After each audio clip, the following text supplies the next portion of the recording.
جی بتائیں عمر فاروق صاحب. جی thank you mister chairman. سب سے پہلے آج تمام اپنے دوستوں کی باتیں سن کر اور جو جیتے ہیں جو آ رہے ہیں سب مایوس کن نظر آ رہے ہیں اور مایوس بھی ہیں، لیکن اصل بات آج بھی کوئی نہیں کر رہا. آج بھی ہم اپنے مینڈیٹ کی بات کر رہے ہیں، آج بھی ہم اپنے 4 مہینے ہم پہ جو گزری ہے اس چیزوں کی بات کر رہے ہیں. یہ نہیں کہہ رہا کوئی کہ یہ کر کون رہا ہے، یہ ہوا کیسے. نہیں مارے تو ہم پہلے سے ہیں میڈم. تو ان چیزوں کی طرف ہمیں توجہ دینی چاہیے کہ آج ہمارا نظام کس کے ہاتھوں میں. آج ایک پریزائڈنگ افسر یا کوئی کمشنر وہ ہمارے ساتھ اس طرح کر رہے ہیں. ہم تو آج اس چیز پہ بحث کرنا چاہ رہے تھے کہ آج ہم سینٹ میں بیٹھ کے ہم اس پہ بات کریں کہ ہم نے اپنا تمام نظام، تمام جمہوری ادارے جو ہمارے ہیں، جو جمہوری ہمارا سینٹ ہے، قومی اسمبلی ہے، صوبائی اسمبلی ہے، وہ ہم نے کسی اور کے ہاتھوں میں دے دیے. یہ کسی اور کے رحم و کرم پہ چل رہے ہیں، اور اس کے خلاف جب تک ہم سیاسی پارٹیاں آپس میں ون ایجنڈا اس پہ بات نہیں کریں گے، اس کو آپ کیسے آزاد کرو گے. ہم بات کر رہے ہیں مینڈیٹ کی، تو آپ کے مینڈیٹ کس نے چرائے؟ آپ کو 90-93 دیے یا کسی کو ایک بھی نہیں دیا، تو کس نے کیا؟ یہ کسی سیاسی پارٹی نے تو نہیں کیا. ہمارا پہلے دن سے یہی طریقہ کار چل رہا ہے کہ ہماری جو بڑی پارٹیاں ہیں، جو وزیر اعظم بننے کے خواب دیکھتے ہیں اور خواہش رکھتے ہیں، وہ ان کو کبھی یہی ادارے ملک بدر کر دیتے ہیں، لیکن بعد میں وہ آ کے ان کے گود میں پھر بیٹھ جاتے ہیں اقتدار کے لیے. ان کے بڑے لیڈرشپس کو پھانسی دی جاتی ہے، لیکن آج وہ ان کے رحم و کرم پہ اپنی سیاست کر رہے ہوتے ہیں. آج جو عمران خان کے ساتھ کر رہے ہیں، کیا عمران خان صاحب کے ساتھ ان کا تعلق نہیں تھا صحیح؟ پھر بھی ہم سبق نہیں سیکھ رہے ہیں. ہمیں مسئلہ اس چیز سے جناب چیئرمین صاحب کہ آج تو کم سے کم بھٹو صاحب کے جو جی آلے ہیں، عمران خان کے جو جی آلے ہیں، نواز شریف کے جو جی آلے ہیں، یہ تو کم سے کم ایک ساتھ بیٹھے کہ ہمارے ساتھ کیا کس نے. ہم ایک ایجنڈا پہ کیوں نہیں اکٹھے ہو سکتے کہ ہم اس سے جان چھڑائیں، ہم اپنی فورن پالیسی ان سے چھڑائیں. اب مجھے آپ ایک آئین میں یہ بتائیں جناب چیئرمین صاحب کہ کس آئین میں ان کو اختیار ملا ہے کہ کسی فوجی افسر کے پاس سیاستدان جائے گا اور پیسے جمع کرے گا تو اس کو سیٹ ملے گی؟ یہ کس نظام کی طرف ہم اپنے بچوں کو لے جا رہے ہیں؟ کل ہماری جگہ پہ ہمارے آنے والے نسلیں اس سینٹ میں آئیں گے تو کس حساب سے آئیں گے؟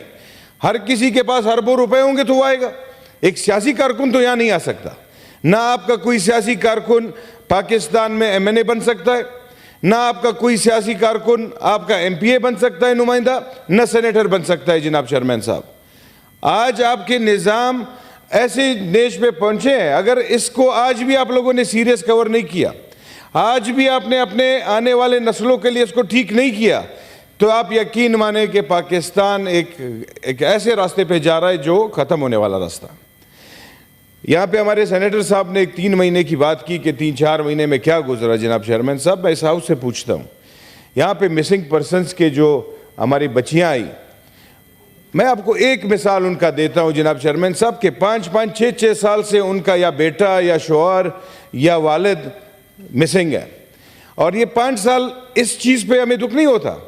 دکھ اس بات کی ہے کہ آپ تکلیف سوچیں کہ ان کو کتنی تکلیف ہوگی کہ ڈیلی بیسس پہ ان کو فون آتا ہے کہ کوئی لاش کسی پہاڑ سے ملی ہے.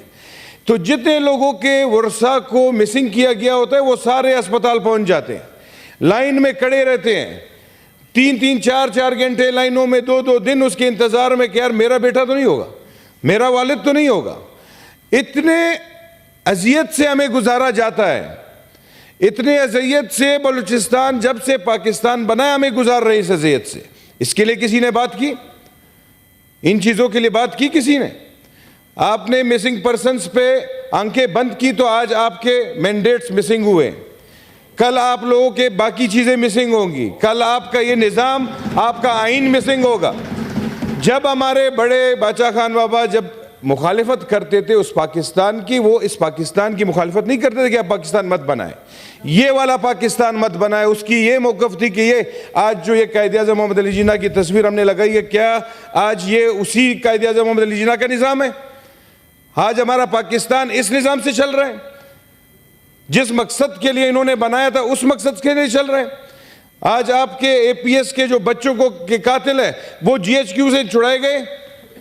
آپ کا سارا نظام آج یہی فوجی نظام چلا رہے ہیں. آج ہم کیا کر رہے ہیں جناب چیئرمین صاحب؟ ایک طرف ہم سب کچھ دیکھ رہے ہیں اور ایک طرف اس کے خلاف ہم کھڑے نہیں ہو سکتے، کیونکہ آپ کھڑے ہوں گے تو آپ کو بچے کو مار دیا جائے گا. آپ نے اگر حقیقت بات کی آپ سے سیٹ لی جائے گی. ہم کم سے کم ہم سارے یہاں پہ مسلمان ایماندار لوگ ہیں. ایک دن آپ نے پیدا ہونا ہے، ایک دن مرنا ہے. یہ جب آپ سوچیں گے اس حساب سے آپ آئیں گے تو آپ بات کر سکیں گے. آج بھی ہم یہاں رو رہے ہیں کہ ہم الیکشن کمیشن کے خلاف جائیں گے. کیوں بھائی الیکشن کے خلاف جائیں گے؟ الیکشن کمیشن نے کیا کیا ہے؟ جس ادارے نے یہ کروایا اس کے خلاف کیوں نہیں جائیں گے؟ جن اداروں کے وائس نوٹ صوبوں میں نکلے ہیں پیسے لیتے ہوئے ان کے خلاف کیوں نہیں جائیں گے؟ ہمیں تو ان کے اوریجنل نام نہیں معلوم. جو فیک نام انہوں نے رکھے ہیں اور بولیاں لگائی ہوئی 20-20 کروڑ کی، اس کے خلاف کیوں نہیں جائے گا؟ مجھے تو سمجھ نہیں آ رہا ہے جناب چیئرمین صاحب کہ ہم کس نظام کو، کس آئین کی طرف جا رہے ہیں. یہاں پہ ایک پارلیمنٹ لاجز سے باہر نکلتے ہوئے پارک میں ایک کچھ بن رہا ہے تو میں نے پوچھا کیا بن رہا ہے؟ کہتا ہے آئین. میں نے کہا کون سا آئین؟ جو ہمارے ٹیبل پہ پڑا ہوتا ہے وہ، یا جو اس ملک کے حقیقی جو چلا رہے وہ والا آئین لگائیں گے؟ ایک آئین سیلیکٹ کر لے ہم وہی پہ چلے جائیں گے، لیکن ہمیں ایک آئین کی کتاب کچھ اور دکھاتے اور پاکستان کسی اور طریقے سے چلا رہے. ان چیزوں کے خلاف ہم سیاسی پارٹیوں کو اکٹھا ہونا پڑے گا. اس نظام کو اگر آپ اس طرح نہیں بدلو گے تو آپ کا مینڈیٹ تو چھوڑے، آپ اپنے ساتھیوں کو پیدا نہیں کر سکیں گے. جو بلوچستان کے ساتھ ہوا ہے وہ مسنگ ہر صوبے میں آپ کے پولیٹیکل لوگوں کے ساتھ ہوگا. ہماری تو یہی باتیں اس پارلیمان میں ہمیں ایز اے پارٹی بات نہیں کرنی چاہیے. ایز اے کولیگز یہاں پہ ہمیں ایک نظام لانا چاہیے. ہمیں ایسے بلز لانے چاہیے کہ ہم ایک ساتھ ہوں. اور اس پاکستان کو اب ریزولوشن کی ضرورت میرے خیال سے نہیں کہ آج اس ایک موشن پہ ہم بات کر رہے ہیں. ریولوشن کی ضرورت ہے. ایک ریولوشن جس پہ ہم تمام پارٹیاں مل کر اس کے لیے کریں اور اس پاکستان کو ان لوگوں سے آزاد کرائیں تو تب ہمارا پارلیمانی نظام بہتر ہوگا. Thank you.